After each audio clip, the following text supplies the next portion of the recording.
British Airways First Class to Barbados, the first wing and the exclusive first class passengers only lounge called the Concord Room. First class flights to this island paradise routinely cost over £6,000 or $7,500 US. Now I obviously don't have that kind of cash, so sit back and enjoy the experience, and then I'll tell you how I got this flight for a few £100s. But most importantly, I'm going to tell you how you can do this too. Hi, I'm Phil and I'm on a great gap year. But before we get on the plane to Barbados, we've got to get to the airport, and since I'm flying first class, I took the bus. And that's how you arrive at Heathrow in style. Thank you so much, cheers. An Uber was about £25 and the bus, exactly £1. Buses, tubes and trains all arrive on the arrivals level, which is level 0 in Heathrow, and if you arrive at the airport like this, then take the lift to departures. Even if you have the option of escalators, it takes a long time, as I found out when I arrived via the Elizabeth line on a separate trip. Even if the lifts have a queue, it's still going to be quicker. Once the lift deposited me at departures, I walked into the terminal with this very patriotic flag of St George above me. I can only guess that the Union flag would have been too complicated for the lighting system. And then I turned right to the southern end of the terminal and to the first wing. This wasn't my first trip to the first wing, but it was the first time I'd checked a bag on the way through. I had a short wait for a check-in desk where I was offered a drink, which was a nice touch. Check-in was quick, and obviously BA had put their best staff on these desks, and my bag was officially checked within a couple of minutes. Not only does the first wing have its own check-in desks, but it also has its own security lane, which deposits you into the first lounge. Now, I've reviewed the first wing and first lounge previously, and if you'd like to watch that, I'll leave a link for you in the description. But today I'm walking straight through the first lounge, because although it's called the first lounge, it's actually a One World Emerald status lounge. Out of the lounge and across the landing is the actual lounge that's for very frequent flyers who hold gold guest list status, and for us, the first class passengers.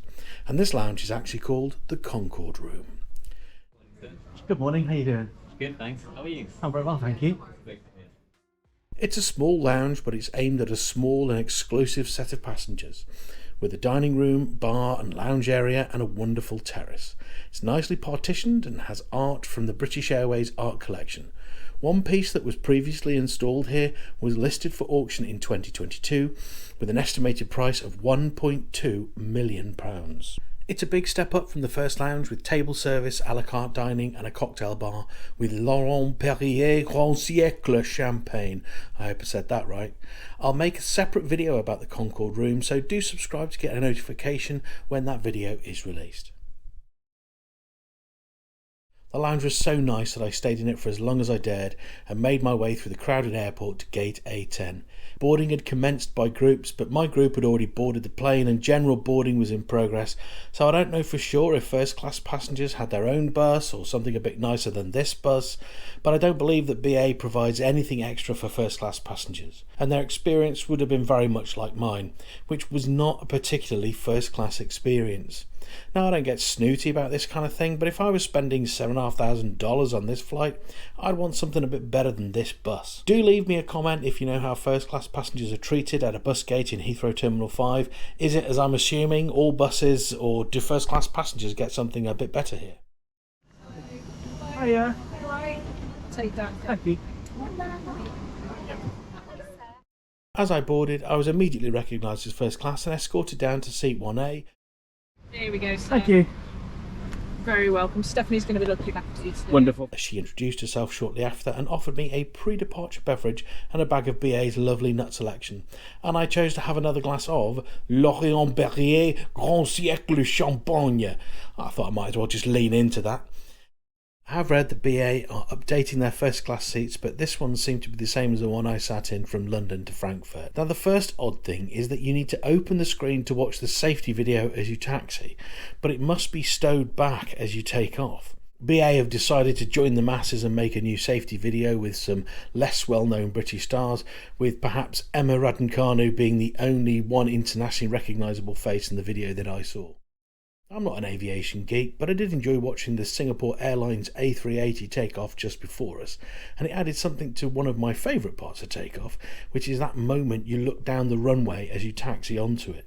There are other parts of takeoff that I really enjoy, the first being the roar of the engines and being pushed into your seat as you first move down the runway, and the moment that you break through the cloud and into the bright blue skies.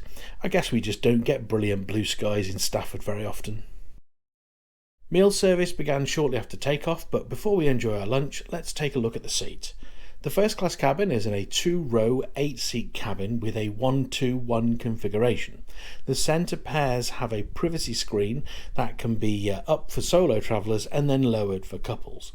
It's a large open seat with a simple curve around the headrest. The main criticism of this is that it offers little in the way of privacy, and although this is a small cabin, this criticism is justified. But this spacious seat is incredibly comfortable and it did feel luxurious.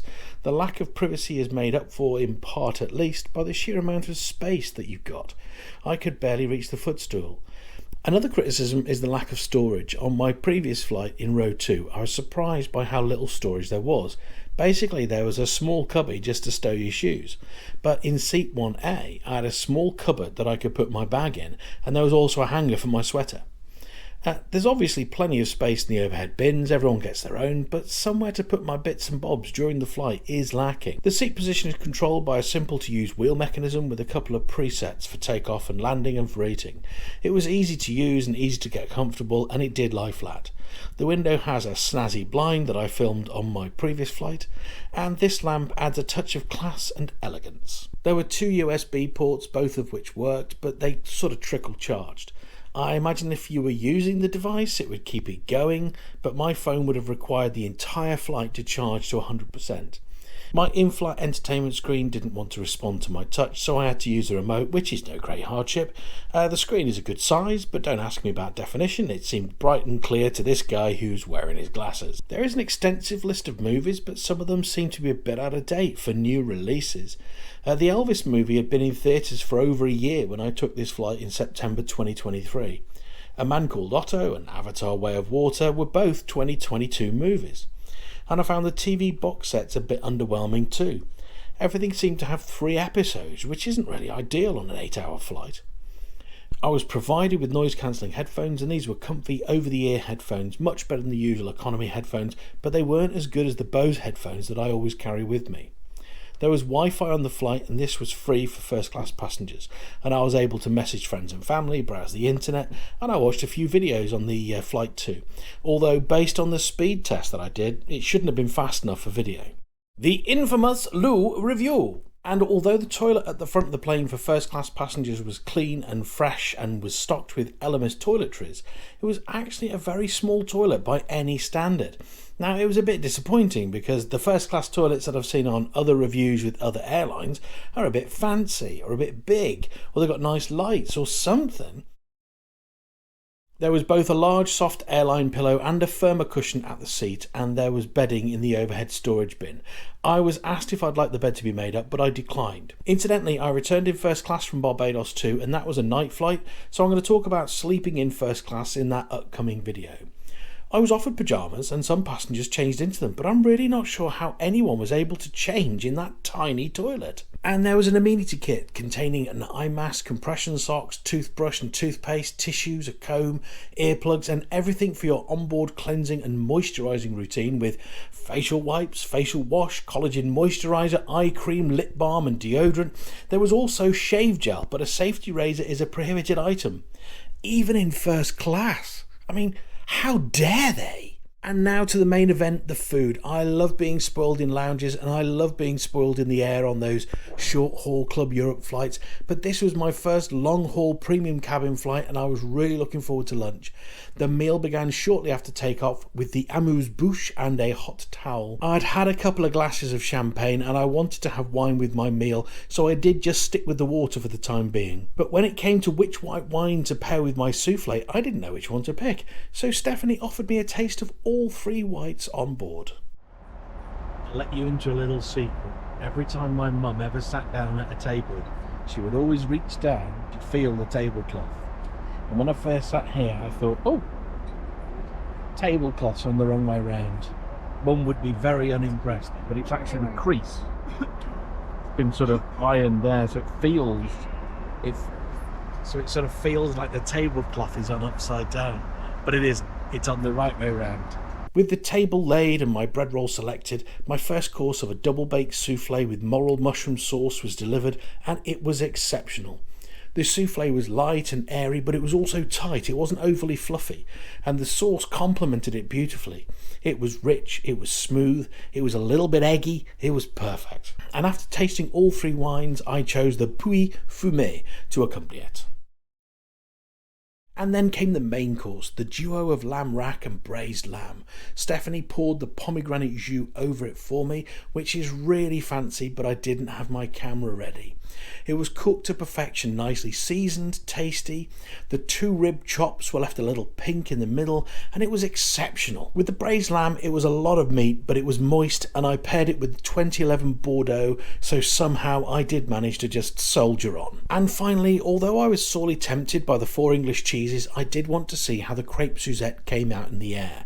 And this time I had my camera ready as Stephanie expertly poured on the rich, sweet orange and butter sauce all over my crepes. I mean, that's fancy, right? Somebody pours it on for you. It was obviously not flambéed on the plane, but it retained that rich, buttery caramel and orange flavour. It was divine. I enjoyed a whiskey after dinner, and then I settled in for a little TV. I adjusted my chair, and somewhere over the Atlantic, I nodded off. I decided to take tea service. It just looked too good to turn down, and I wanted you to see how good the service is in British Airways First Class. It had also been put out already, so I wasn't really wasting it. And you've got to love the little cake stand. I mean, how British, how first class. I loved it. But they did serve my tea in this hulking mug, which I don't mind one bit, but it's kind of jarring against the fancy afternoon tea vibe. And dare I show you my scone? Yes, I put the cream on first. I use it like butter. Feel free to admonish me in the comments. And as we come into Barbados, I've got one quick tip for you before I tell you how much I paid. If you want to see these wonderful views of Barbados as you come into land, sit on the left side of the aircraft. On the right, all you're going to get is ocean. So how much did I pay? Well, this was an Avios redemption, and I was using my companion voucher to reduce the amount of Avios needed. So it is usually 85,000 Avios each way, but with the voucher for a solo traveller, it's 85,000 Avios round trip. And I paid £713 in taxes and fees for a first class round trip ticket. If I was booking this one way today from London without the voucher, I'd still need 85,000 Avios, but £437 in cash. Some would say that those taxes and fees are scandalous, and a part of me agrees, but a part of me is going to tell you that an economy ticket is around £550 to £650 in cash. A premium economy ticket is £1,000, and business comes in at over £2,000. Now, if I'd bought the Avios for 1p each, that would make the round trip cost in first class about £1,500. So either way, I think you're getting a bargain. And if this video has inspired you to start collecting Avios, then the top video here is for you. It will help you kick off your Avios collecting journey. And if you got a good Avios balance, but you need some tips to find and book reward flights, then the bottom video will give you all the tips and tricks that I use to snag this amazing bucket list trip. So if you've enjoyed the video, please give me a like, and thank you for watching and joining me on my Grey Gap Year.